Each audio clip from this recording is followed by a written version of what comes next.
You're watching Packers Total Access Live, your daily source for Green Bay Packers content. Created for the fans, by the fans. Hit like, subscribe, and don't forget to turn on notifications so you know whenever we go live. Enjoy the show. What's up, guys? Welcome into Packers Total Access. My name is Clayton. You can check us out on packernet.com. Find me on Twitter at Packers_access. Email us, PackersTotalAccess@gmail.com. You can text us 865-658-5824. Join alongside Tim in Green Bay, not Green Beer. Green Bay sounds good right now, too, man. St. Patty's Day, right around the corner here in about, 18 months. But here to talk Packers in this Green Bay Victory Monday. It's been a blast so far, man. If you're following along on Twitter, just an absolute celebration out there. It's been a great time. So looking forward to continuing with some of the things we learned today. All right, Tim, I know it's been a fun day. I know you've been busy. You've been doing some stuff here in the studio as well, trying to get some stuff set up on the stream. Appreciate your hard work there. But how we feeling here? Roughly 24 hours removed. Well, a little less than 24 hours removed from this big win over the Niners, man. Man, I'm feeling great.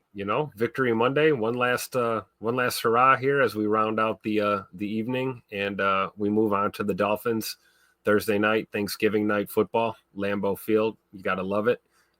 Feeling good, man. Feeling good about this win. I agree with Mr. Tom Brady. There's some things we can correct and get ourselves to that next level, that championship level. But feel good about our Packers right now. We're 8-3. We're rolling. We got one more home game before we head into Detroit to play the Lions. So I'm fired up, man. Heck yeah, we got a full house in here already. If you guys would hit that like button on your way through the door, take your shoes off, stay a while. We're going to have a good time. No feet picks though. All right, we're not playing that game tonight. All right, we already talked about that this morning. But no feet picks, A-fam. Exactly, A-fam. We trying to see your big toe, brother. You know what I mean? So you shared this earlier today. For those who missed the morning show, just want to hit it again. I love what Keyshawn said here to kind of set the tone for the team. This is what leaders do, man. They recognize problems before they become problems. And you can see there was already people trying to position themselves. Well, there's the only reason they beat them is because they're missing their quarterback and Nick Bosa. And I love what Keyshawn said here. It's the NFL. It's not an excuse. We didn't have our quarterback. We won 3 games. So don't want to hear that. We came to play. They should have came to play. So just probably the quote of the week. Absolutely love it. And when you talk in playoffs here, Tim, there was a simulation that was done earlier today, I think it was earlier today. This was like 7 hours ago, probably about 9 hours ago now. Pro Football Network ran a simulation. We ran 10,000 simulations, 10,000 on the Pro Football Network playoff predictor. After all of yesterday's games, here are the updated playoff chances for every team. So again, this is playoffs. 10,000 simulations there, Coach Mora. And here's your chances of making the playoffs. Most likely, we'll just go with the top line here, all right? Kansas City Chiefs, 99.9% chance of making the playoffs. The Detroit Lions, 99.8%. Buffalo Bills, 99.7%. Philadelphia Eagles, 99.4%. Baltimore Ravens, 96.8%. Minnesota Vikings, 95.9%. And our very own Green Bay Packers are actually higher than what we had reported earlier today at 90%. They're actually sitting at 92.7% according to this simulation system. Pittsburgh Steelers at 90.8%. So those are all of them in the 90 percentile. So looking good. Again, it ain't a slam dunk, and we're not just going to settle for the playoffs. We need to make sure we're creating momentum going into the playoffs, right, Tim? We talked about that this morning. Yeah, absolutely. I don't think there's any secret that the division's probably going to go to the Lions this year. But, it's all about getting that seeding. If we can leapfrog a team or get some help, get some wins, move up a few spots, maybe host a home game in the playoffs this year, that would be nice. But, at the end of the day, you just want to get in. You saw the damage we did last year as the 7th seed wild card. The higher we go here in the standings, the more the red carpet is kind of laid out for the Packers moving forward. But I'm confident in this team. We've been back against the wall before. We've been down in games. We've been ahead in games. I think everything that this young Packers team has been through in the last couple of seasons is kind of brought them, to this moment. So right now it's all about, seeding really, because if you look at this breakdown, it's really cool. In my mind's eye, anything above that, 70% threshold, you can kind of probably figure these teams are going to be in the mix. You see some of these teams that are at, the 50s and 40% they're kind of the bubble teams, So you look at those 90th percentile teams, that's where you want to be. So it's really just a matter of where we're going to be ranked when the regular season ends at this point.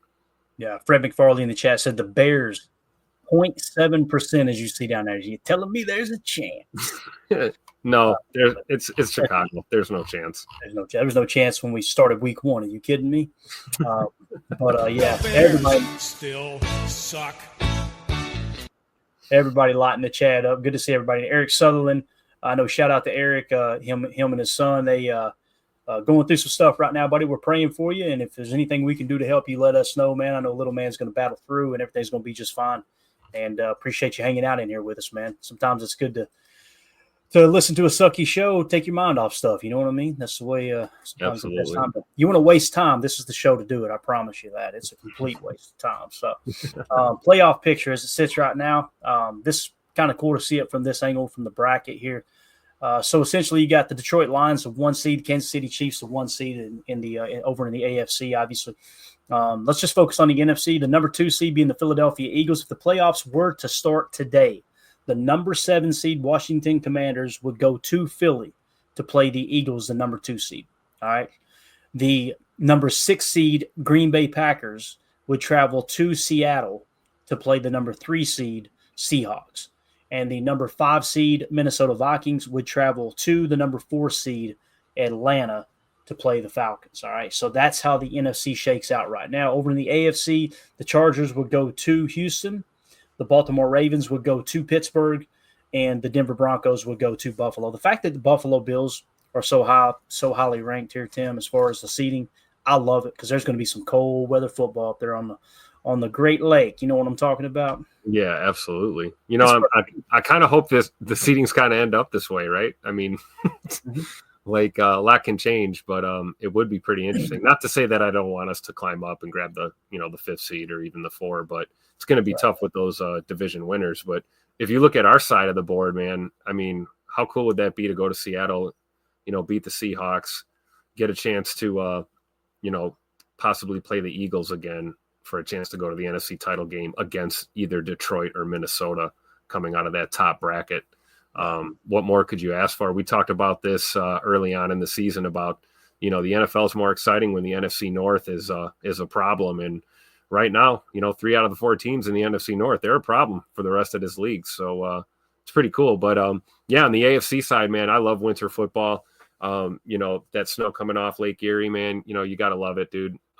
It doesn't get much better, whether that's, you've got, Buffalo, you've got Pittsburgh, Baltimore. I mean, hell, even Kansas City, you get a little snowstorm action going on. So playoffs are going to be entertaining to say the least for sure this year.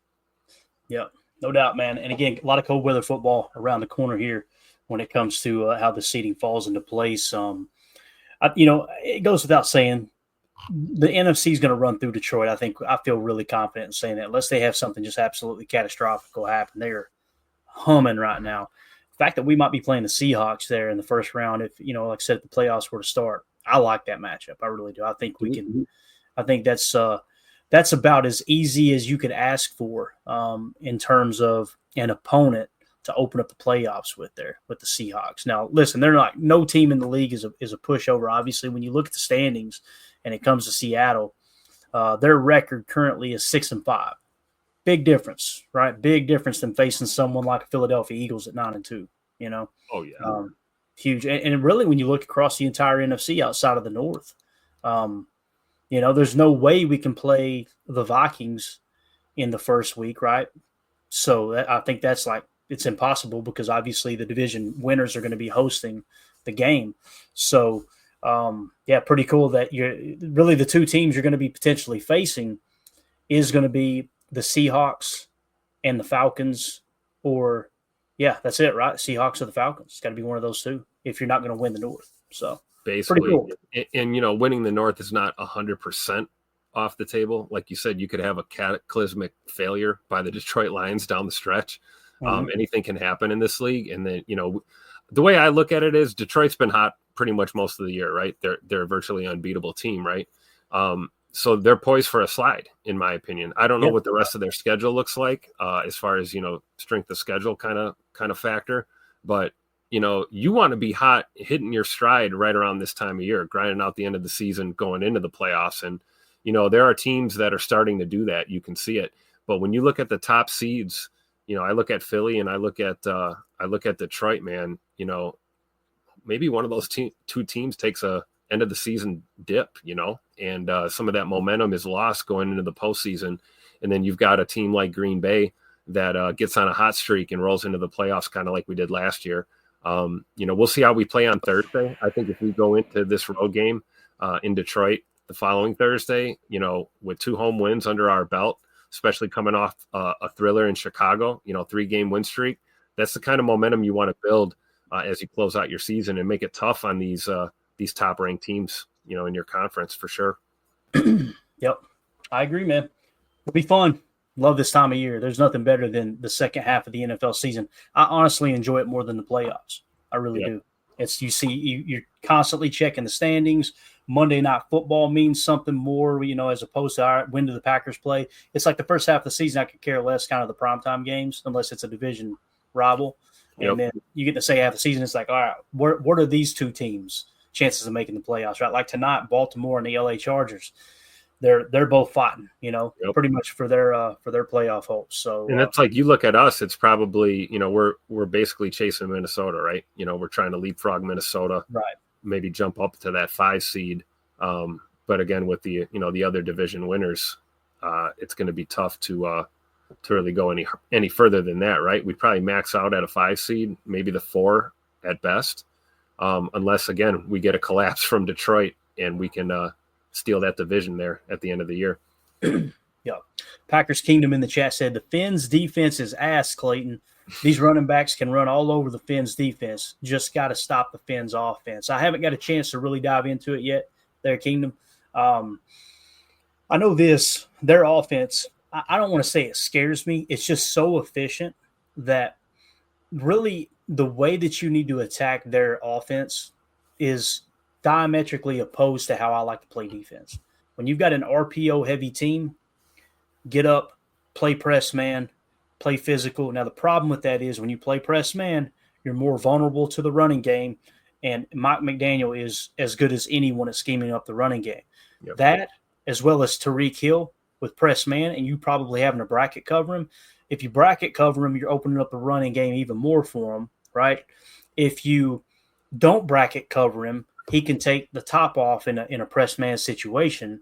If you play off and play your normal cover 3 zone like we play, that is just screaming to work the RPO game under all night long. It's going to be a game of cat and mouse. It really is. I'm excited about it. I think so too. It's going to be a delicate dance. And this is what we live for, right? This is why we watch football, these type of matchups, watching these coaching staffs kind of play chess with each other out there. And we know that Coach LaFleur is no stranger to Mike McDaniel and vice versa. So it'll make for an interesting game, to say the least. And the Dolphins, man, they're humming right now ever since Tua's return. I was of the opinion that he might never play football again, and we kind of got a comeback story brewing here down in Miami. So got a hot AFC team trying to salvage their season, coming into Lambeau Field on Turkey Day. It's what more can you ask for, man? It's November football here in Titletown. 2 great teams, and I think you're right though. If we get caught playing off too much, they're going to light us up underneath. If we get caught, playing too aggressive, they're going to have the potential to take the top off of our defense. The X factor makes me feel a little bit better because we all know how good Xavier McKinney is, regardless of what we're calling out there. He has a crazy ability to just cover the entire football field single-handedly. So Sugar, kind of Sugar getting back in coverage, playing downhill. We saw that a lot yesterday. So he's really your safety valve against a guy like Tyreek Hill, I think, as you face the Dolphins. But it'll be a good game of cat and mouse, like you said, Clay. Yeah, and the cool thing, weather-wise, the updated forecast, Thursday's high the high on Thursday in Green Bay, 33 degrees. The low that night, 19 degrees. So perfect for a team from Florida.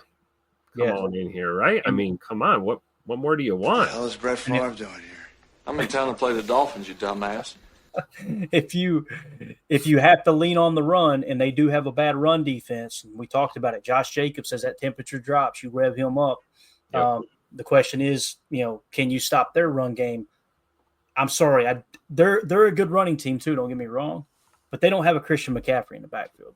Right. We just shut McCaffrey down. Now listen, the 49ers had a decent run defense, right? And the Packers, Matt LaFleur worked absolute magic. Chalk Talk tomorrow, guys, is going to be off the chain. Not because I know what the hell I'm talking about. If we just muted the whole broadcast and just played these 16 plays, you're going to be going, oh my God.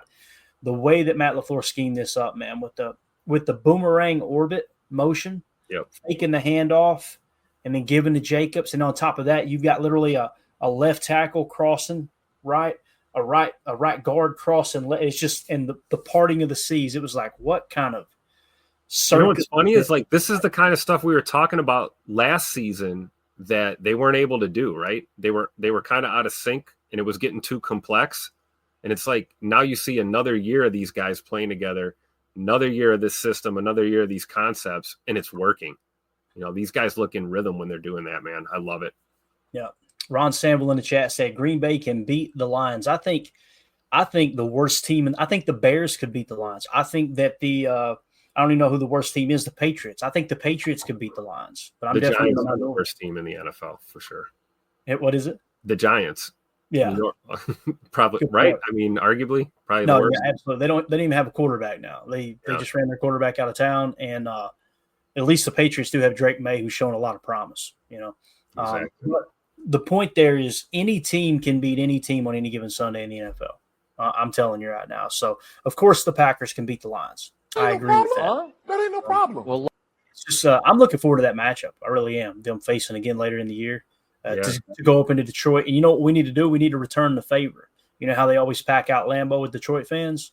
Amen. We need to get our asses in that stadium and get some Go Pack Go chants going like we had down in Tennessee this year. It was phenomenal, man. Let's have a repeat of last season. We lost at home to them. We came in there into the dome and got it done. Took care of business last year. Same script this year, right? Let's go into Detroit, get our redemption game back. Split the series with them. Yeah. United Bates in the chat says Mike McDaniel said he was going to keep ice cubes in his pockets and throw them at players during practice in response to the cold. Fella is something special, LOL. And then Greg Rice says, Bates, was he high? So I think he probably was on the old devil's lettuce at that. The old giggle bush. It's a really cool backstory though, LaFleur and McDaniel's kind of friendship. Because for those of you who don't know, and I'm not going to go too deep into the weeds, I'm just going to tell part of the story that I kind of know. When they were in Houston together on that coaching staff under Kubiak, Mike McDaniel basically had a real bad drinking problem and was late a couple times, and they fired him. Okay, and hearing his side of the story was really humbling. He was like, "Man, I got to work my ass off to get back in this league. I'm never going to make that mistake again." Matt LaFleur actually vouched for him to get him on the staff with them in Washington. And then when they left Washington and Kyle Shanahan gets the OC job in Atlanta, they take him with them, right? And then, of course, Shanahan ends up leaving to go to San Francisco, and he took Mike McDaniel with him there. So he had to choose between his assistants, who's going to be my OC, right? And he chose Mike McDaniel. And then, of course, Mike McDaniel ends up going on to – it's a really cool story. You can actually find old NFL films clips, too, of the 90s Denver Broncos. And you'll see Kyle Shanahan as a ball boy on the sideline. And right there with him is Mike McDaniel. He was a ball boy. That's how they met. I love it. Really this boy's got to stick together, right? Right. You got to look out for your homies, And I know he's awkward and everything, but I do believe he's 100% authentic. I do. I think he's a guy. He's just – we all have that buddy where it's like, yeah, that's Jarvis. But if somebody comes up and hits Jarvis in the mouth, I'm taking an ass whooping with him. You know what I mean? Like he's our guy. He's just different. Absolutely. And the way he just exudes football too. I mean, it's obvious that he loves the game, and he's another one of those coaches, a lot like Matt LaFleur, a lot like Kyle Shanahan, that love their players and will go to war for their players. And you got to respect that. Unconventional. You might not agree with them all the time. You might not like the style, the swag, whatever it is, but you can't deny the fact that he loves football and he loves his players, and you got to respect coaches like that for sure. Yeah, definitely. All right, let's go ahead and announce our PTA Players of the Week. We had you guys vote last night on really any player. Josh Jacobs ran away with it, and then today we had y'all vote for the defensive players. So our PTA Players of the Week are Josh Jacobs and Xavier McKinney. And won by a landslide, too. McKinney was over 50% of the votes, and there was 4 choices. Josh Jacobs, I think he was like in the up around 90, maybe 92%. So obviously, I think it's cool that we're doing this because this is you guys speaking. Me and Tim, we're not voting in this. Emilio's not voting in this, right? Yep. This is the fans, the listeners, the viewers that are voting on this. So if you guys are hearing my voice on the podcast, hop over to YouTube, type in Packers Total Access, subscribe to the channel. And whenever we go live like this, just jump in there even long enough just to vote, right, to get your voices heard as well. I think it's really cool to kind of give you guys and gals that voice to, like I said, give your opinion on who should be player of the game, for sure. This was pretty cool. I actually seen this just a second ago. Jacob Morley actually tweeted it out. Said Spicy Romeo, Christian reminding him only get 2 pumps. Talking about the old, what was that, Keenan and Peele? Is that what it is? Yeah. Yeah, the old skit. But this guy right here, Lenore, was running that mouth. You guys remember, right? He was running that mouth all week long. And look at Dobby right in his face, Tim. Love to see it. I think Rome's coming out of his shell a little bit. He was seemed a little bit more demonstrative on a couple of those plays yesterday, and I'm here for it, man. I love it. Same, man. Love it. I mean, Rome's a quiet dude, man, but there's passion there, right? Oh yeah, no doubt, man.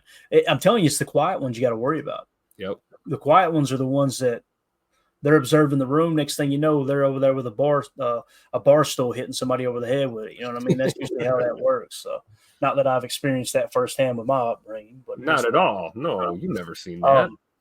All right, let's go to the PTA posse over at Patreon. Appreciate you guys and gals joining over there. If you're interested in joining our Patreon group, scan the QR code in the upper right, or just go to patreon.com/Packer Fan Total Access. We got a number of different chats in there. If you're a member of one of the 3 tiers, you get access to the chats and also get entered into giveaways as we try to give back to those who are giving to the channel and supporting the channel in that regard. Nebraska Rev up first said, does anyone else think Matt Eberflus looks like a guy you would find in your kitchen drinking your coffee in boxers and a T-shirt the day after your sister celebrated her 25th high school class reunion? That's terrible. That's pretty spot on, Tim. It's pretty spot on, man. Let's see up next. Fractal of God says, can you explain the middle 8 and its context? Absolutely. So here's what the middle 8 is, Fractal of God. It's really, really simple.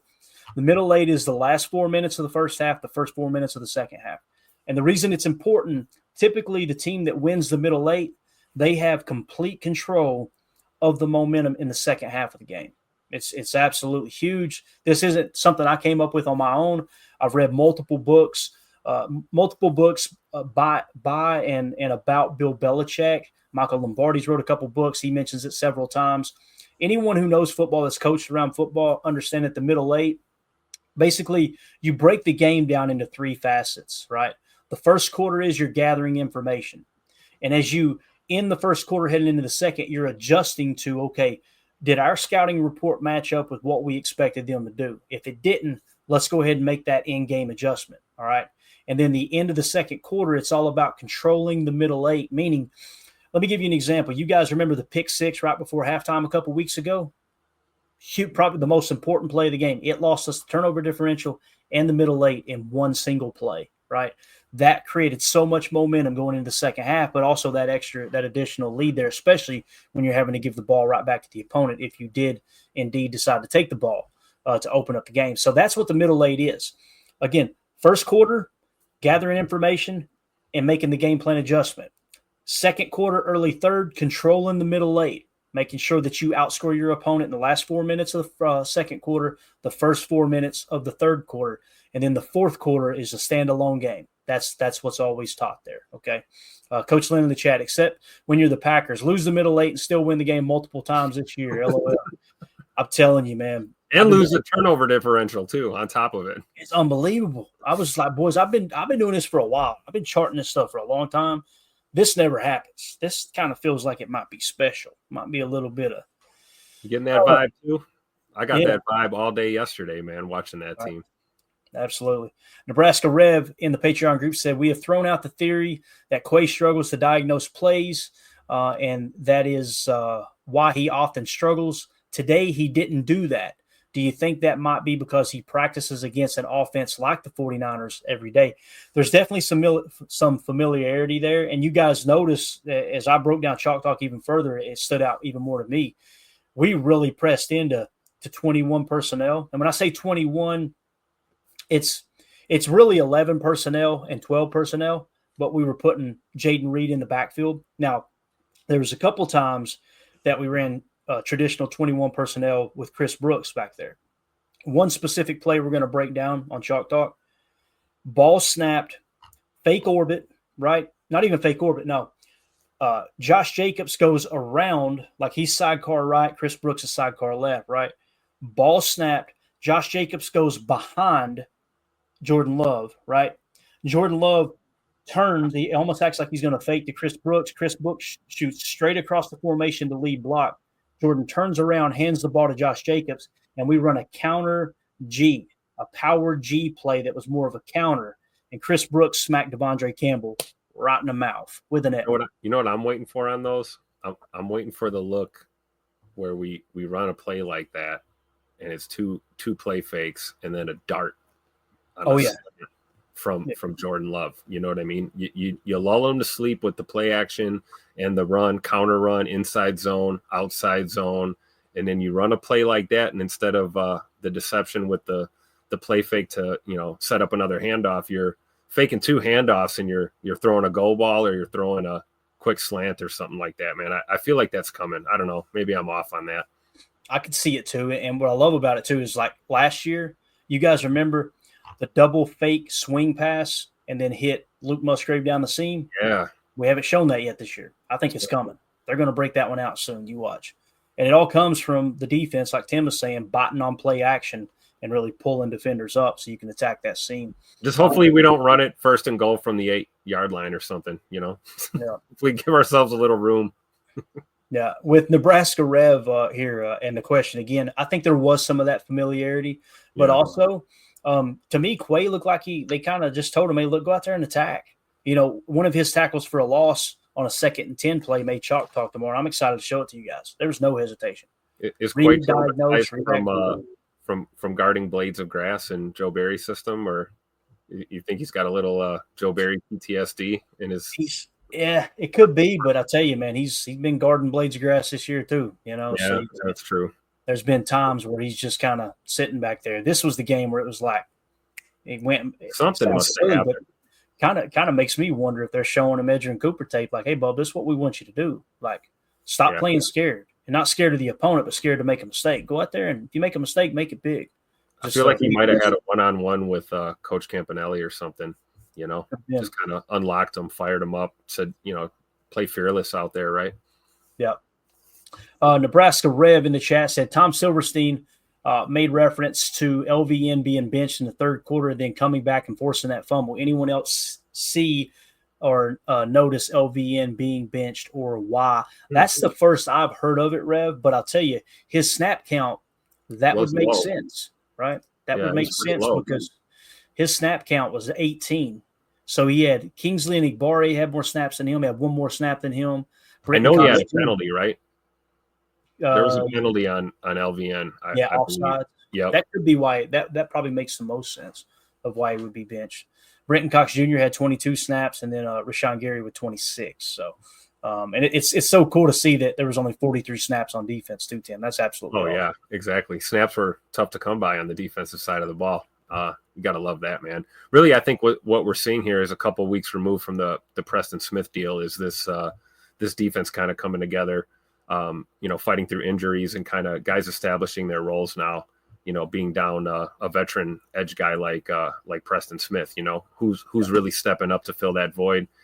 We know LVN, Inigbare, those guys, they're kind of versatile. They can be used both sides of the line different ways. So, I don't know if there was any truth to the benching scenario. It could have just been a rotational thing, trying to get more guys some looks. But I think the penalty would be the only thing I could think of there. It makes sense because he was too. Like he was a full helmet over the line too. It's like, what the hell? What are we doing here, Bob? Yep. So and you got to shore that up now because you can't be in the playoffs, or making a playoff push, and then you end up losing the game on some stupid procedural penalty like that. So you got to clean it up now for sure. Yeah. M. Smitty in the chat says when Quay plays with abandon, it's great. Only problem is he is inconsistent playing this way. And again, I think it's from game plan to game plan. And I honestly think that last night they were told, look, we stopped the run tonight. Yeah. If this quarterback wants to throw on us, he's going to throw on us. We'll take that chance, but we're stopping the run. And boy, did they ever. Maybe that's what they said. Just trust your secondary, trust McKinney, trust Bullard, trust Williams, trust our corners, and just go out there and play downhill. Yeah. Fred McFarley, this is the Quay. I like that. See what you did I like there. that. Copyright that one for sure. I like that. All right, let's hit the PFF grades. What do you think, Tim? You ready to do it? Yes, let's do it. Speaking of Quay Walker at the top of the list, once we get to the individual grades here, let's go. I'm telling you. And when you look at the weekly grades here, kind of exciting, as this was the highest graded team grade, according to PFF, all year long at a 77.3. Their offensive grade was a 73.9, passing grade a 60.8, pass blocking 79.3, receiving grade 67.5, running grade 81.3, run blocking grade 65.4, Tim. Look at that, man. Look at that. 65.4. That is what? 1, 2. That's our third highest run blocking grade game against a solid defense in the Niners. That's great news there. Defensive grade 75.6. Put some spec on Halfley's name. Run defense grade 73.5. Tackle grade 82.7. That's the best of the year right there. Pass rush grade 72.0. That's the second highest effort this year in the pass rush category. Coverage grade 72.9. That is 1, 2. That's the third highest grade of the year. And the special teams grade of 51.1. That's how that shakes out. Now let's jump over to the offensive side of the ball. Leading the way for offense, you love to see it. Mr. Malik Heath with a 92.3 on the day. Number 2, Elton Jenkins, 86.6. Tim, that's what I'm talking about. Even with the penalty, bro. Yep. Run blocking grade 87.4, just throwing people out of the club, man. Love to see that. Josh Jacobs, 86.3. A passing game grade of 79.8. Pass blocking 75.7. Running grade 80.2. And run blocking was just that flat 60, just kind of a default grade there. Zach Tom, 78.8. Emmanuel Wilson, 75.9 on 15 snaps. That's what I'm talking about. Rasheed Walker, 72.6, Tim. That's it's kind of rare. Rasheed's usually kind of low overall, but really high pass blocking. His pass blocking, again, 85.1. 64 on the run block. Look at that. Let's go. And when we take a glance at it here, just so you guys can see what we're talking about, his overall offensive grade all year long, 60.9, 65.5, 53.3, 74, 68.1, 53, 55, 52, 73, 62, 72. You're seeing it start to stabilize a little bit, man. That's exciting. And like you said, run block, man, look at that. 64.4 is highest grade this season.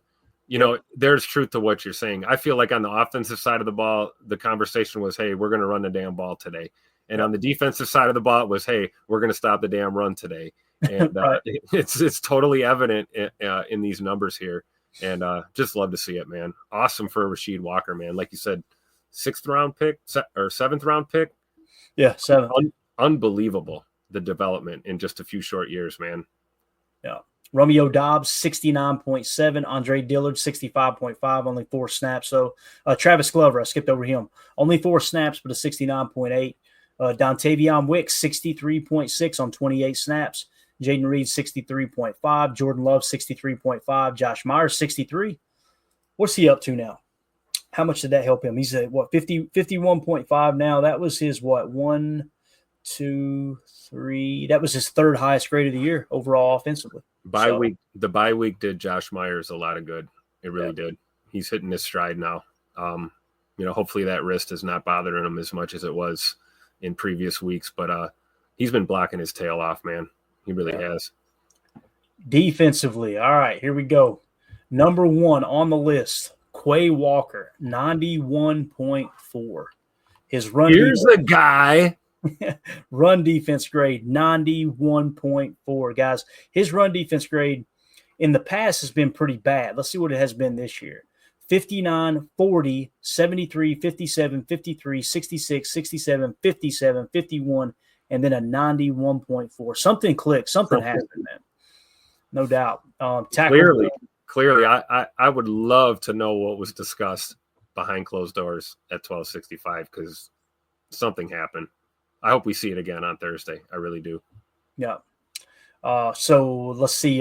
Tackle grade 82.2, pass rush grade 77.9, and his coverage grade once again 70.9. So last week it was a 74.2. This week a 70.9 for Quay.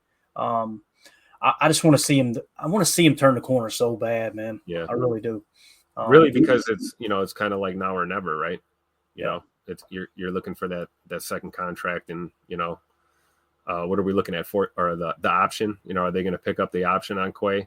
Are they going to give him some money, sign him long term? I mean, he's got a lot to figure out in a few weeks here. So hopefully he closes out the year strong, man. Really rooting for him.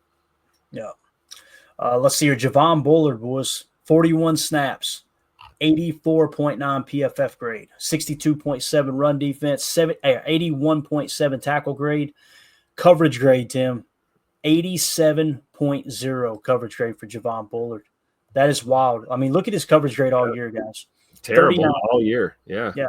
39, 73, 53, 53, 38, 60, 60, 48, 68, 51, and then an 87 against the Niners. You're talking about stepping up in a big-time game, man. That's absolutely awesome. I think he was asked to do a little more, in the slot, being that we had an emphasis on that run defense, that exposes your slot defender to have to do a little bit more pass coverage. And I think he answered the bell, man. Really do.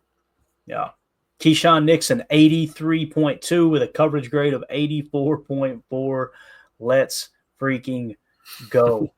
76.6 tackle grade too. Yeah. Love it. Lucas Van Ness, 82.9 with a pass rush grade of 93.8. He played 18 snaps, 10 pass rush snaps, and graded out a 93.8. That's awesome. Brenton Cox Jr., 79.9.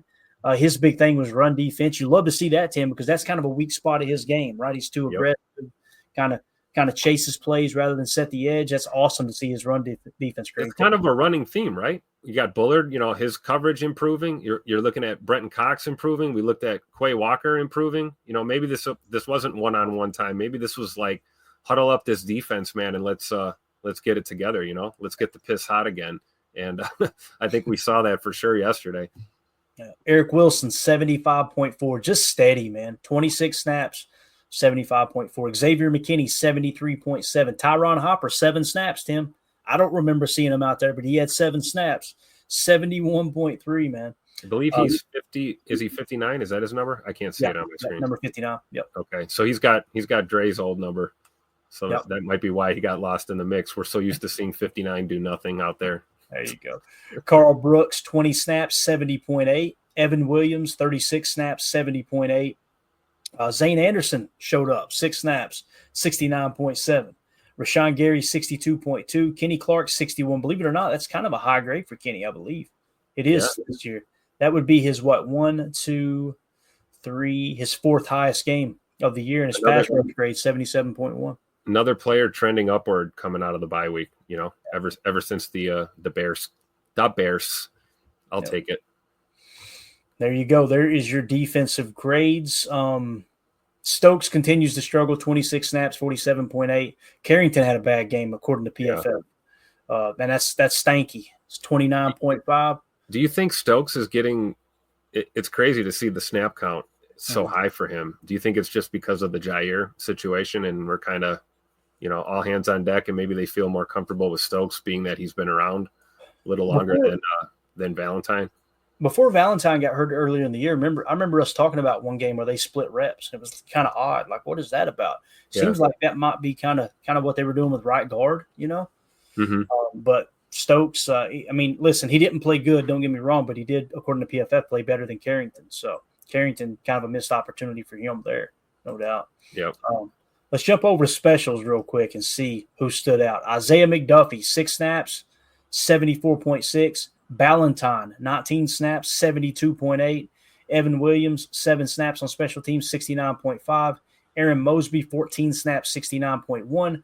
Eric Wilson, 17 snaps, 65.1. So you guys want to have some fun, go back and watch the special teams reps from Zay McDuffie, man. That guy is he's fun to watch, man.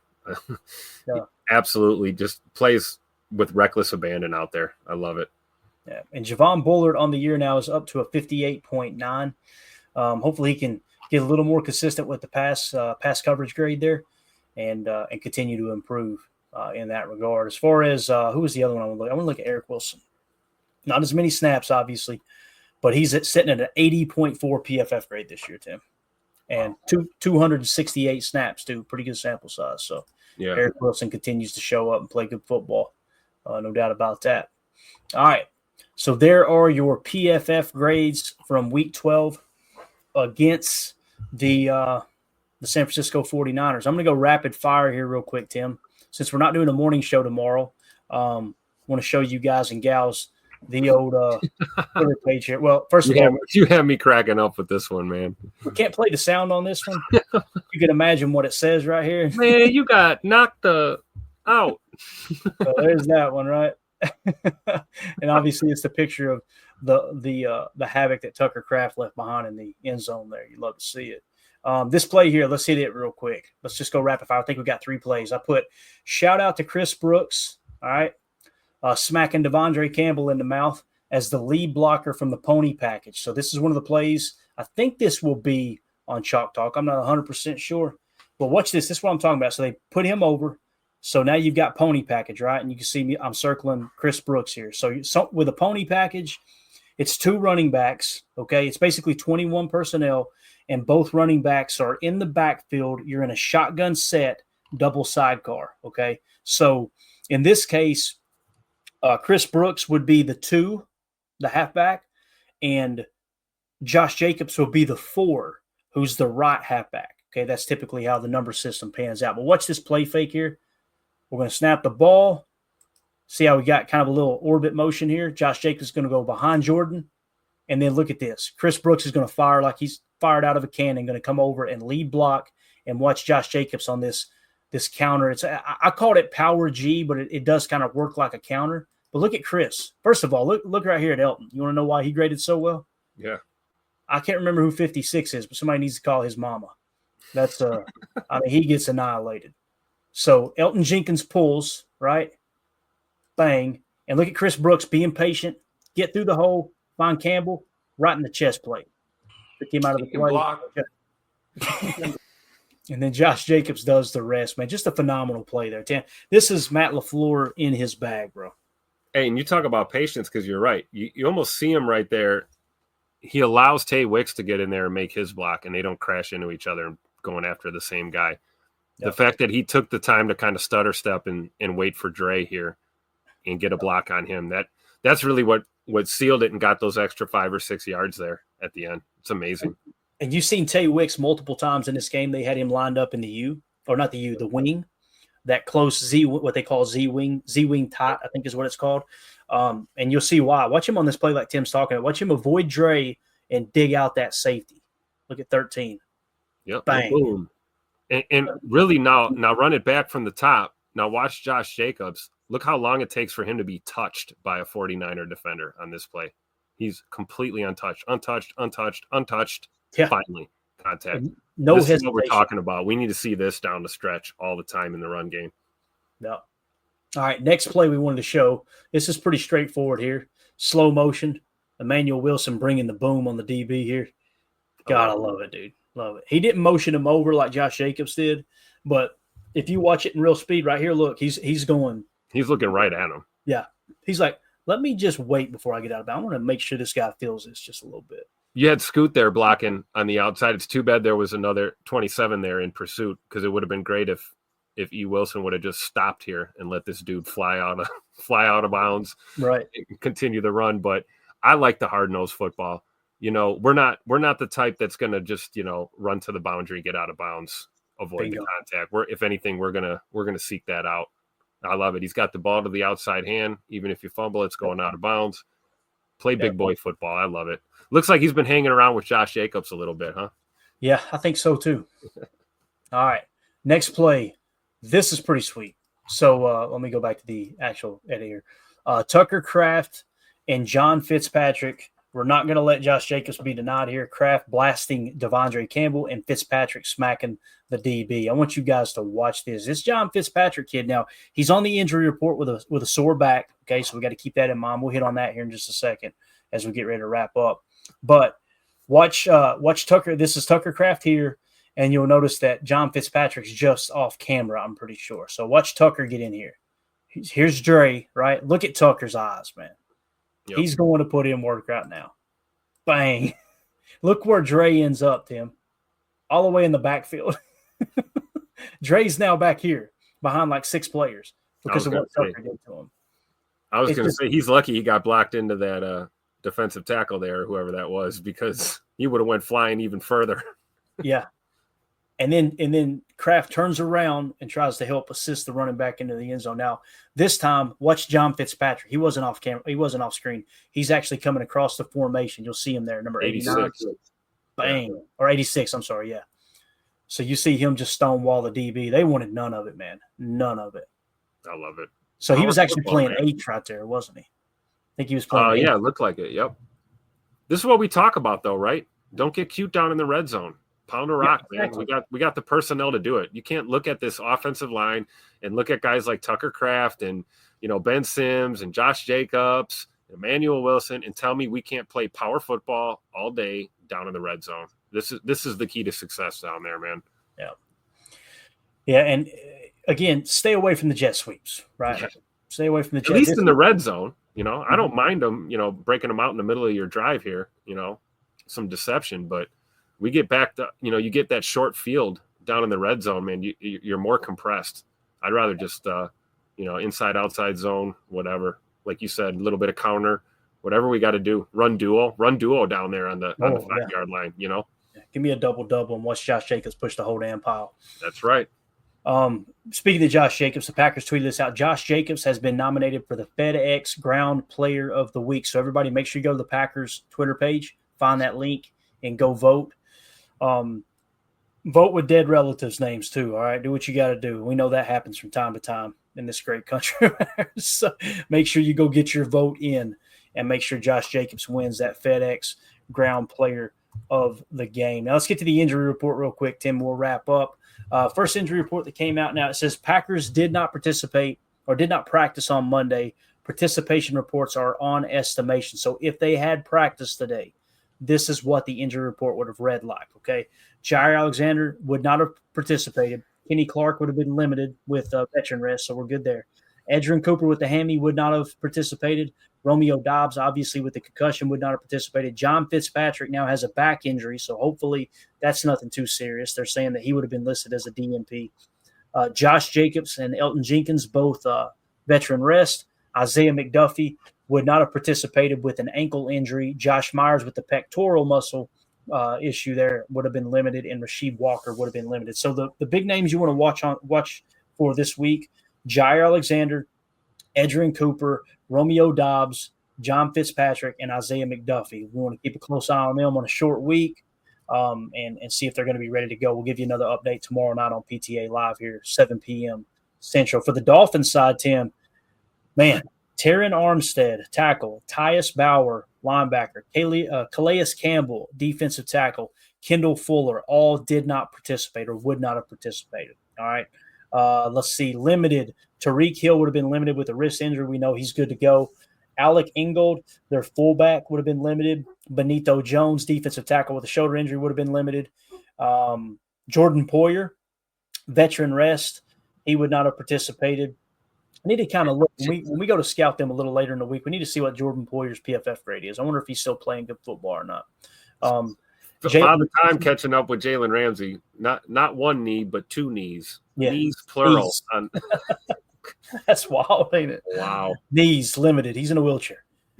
Anthony Walker, junior linebacker, hamstring, did not participate. And then Isaiah Wynn, offensive lineman with the quadriceps /knee injury, would have been limited. Again, these are just strictly projection.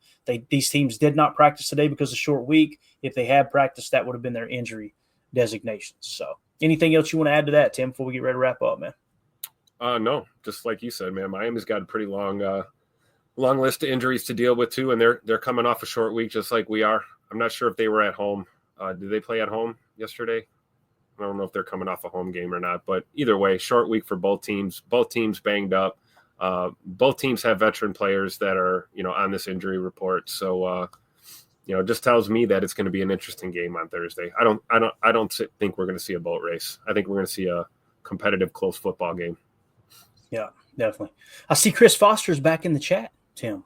Yeah, not for long. I'd like to get rid of him. You remember our good buddy Chris Foster that tried to predict the game the other day, and boy, it was bad. Man, he must have been really excited yesterday when the Bears tied that up.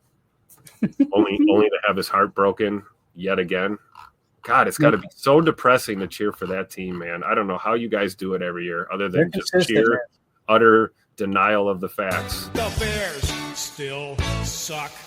I love it. Caleb owns Love. What's Caleb's record against Jordan Love there, Chris? Remind me again. Caleb owns. What's Jordan Love's record against the entire organization of the Chicago Bears? I think he's undefeated, so love it. Love it, love it, love it. Hey, man, they still got Sid Luckman, Number one Packer. Yeah, boy, you got to go back in time for that one. Number one Packer fan say, Chris Foster, leave your mom's basement and put the Jergens down, bro. With that being said, we'll say goodbye to our buddy Chris Foster. Any last words, Chris? Doesn't matter. You're gone, sir. All right, just like that. Love he it. was gone. Moment of silence for Chris Foster. Bye-bye. That'll do it. All right, guys. We're out of here. Appreciate everybody hanging out. There's a lot of fun talking Packers with you guys and gals this evening. We'll be back tomorrow, 7 p.m. Central. I got some work I got to do tomorrow, so we can't do a morning show. I'm as sad as I tell you, Tim, I love the morning shows, man. There's nothing I look forward to more than that. But we'll get back on it probably Wednesday. We'll do a morning show. But tomorrow is just too busy of a morning to make it happen. So we'll see y'all tomorrow, 7 p.m. Central for Chalk Talk Tuesday. We got 16 plays keyed up. It's going to be an absolute blast. Anything else, Tim? No, I love it. Excited for Chalk Talk, man. Looking forward to it. Same. All right. Everybody have a wonderful evening. For those of you listening on the pod, thank you for making us a part of your day. As always, let's go out and be the change we want to see in the world. And go Pack, go. You're watching Packers Total Access Live, your daily source for Green Bay Packers content. Created for the fans, by the fans. Hit like, subscribe, and don't forget to turn on notifications so you know whenever we go live. Enjoy the show.